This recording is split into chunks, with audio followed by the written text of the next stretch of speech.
بسم اللہ الرحمن الرحیم۔ صدیق رضی اللہ عنہ کی صداقت پر قرآنی گواہی۔ حضرت ابوبکر صدیق اکبر رضی اللہ عنہ ایک روز چلتے پھرتے مدینے میں یہودیوں کے محلے میں پہنچ گئے۔ وہاں ایک بڑی تعداد میں یہودی جمع تھے۔ اس روز یہودیوں کا بہت بڑا عالم فخاس اس اجتماع میں آیا تھا۔ صدیق اکبر رضی اللہ عنہ نے فخاس سے کہا، اے فخاس، اللہ سے ڈر اور اسلام قبول کر لے۔ اللہ کی قسم، تو خوب جانتا ہے کہ محمد صلی اللہ علیہ وسلم ہے اور وہ اللہ کی طرف سے حق لے کر آئے ہیں، اور تم یہ بات اپنی تورات اور انجیل میں لکھی ہوئی پاتے ہو۔ اس پر فخاس کہنے لگا، وہ اللہ جو فقیر ہے، بندوں سے قرض مانگتا ہے، وہ حرام تو غنی ہے۔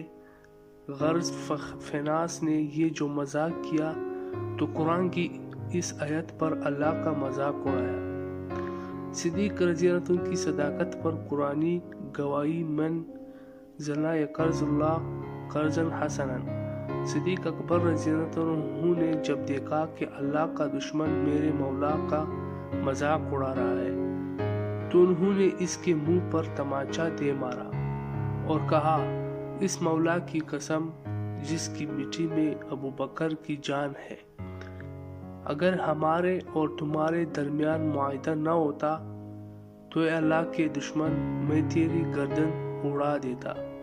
فخاس دربار رسالت میں آ گیا، اپنا کیس حکمران مدینہ صلی اللہ علیہ وسلم کی خدمت میں لے آیا۔ کہنے لگا، اے محمد صلی اللہ علیہ وسلم، دیکھے آپ کے ساتھی نے میرے ساتھ اس طرح ظلم کیا ہے۔ اللہ کے رسول صلی اللہ علیہ وسلم نے صدیق اکبر رضی اللہ عنہ سے پوچھا،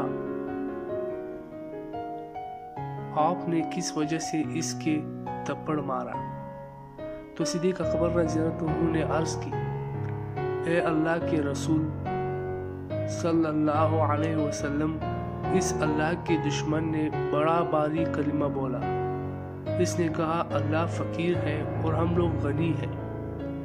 اس نے یہ کہا اور مجھے اپنے اللہ کے لیے غصہ آ گیا، چنانچہ میں نے اس کا منہ پیچ لیا۔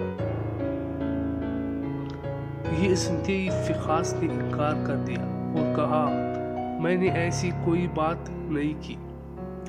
اب صدیق اکبر رضی اللہ تعالیٰ عنہ نے کی گواہی دینے والا کوئی موجود نہ تھا۔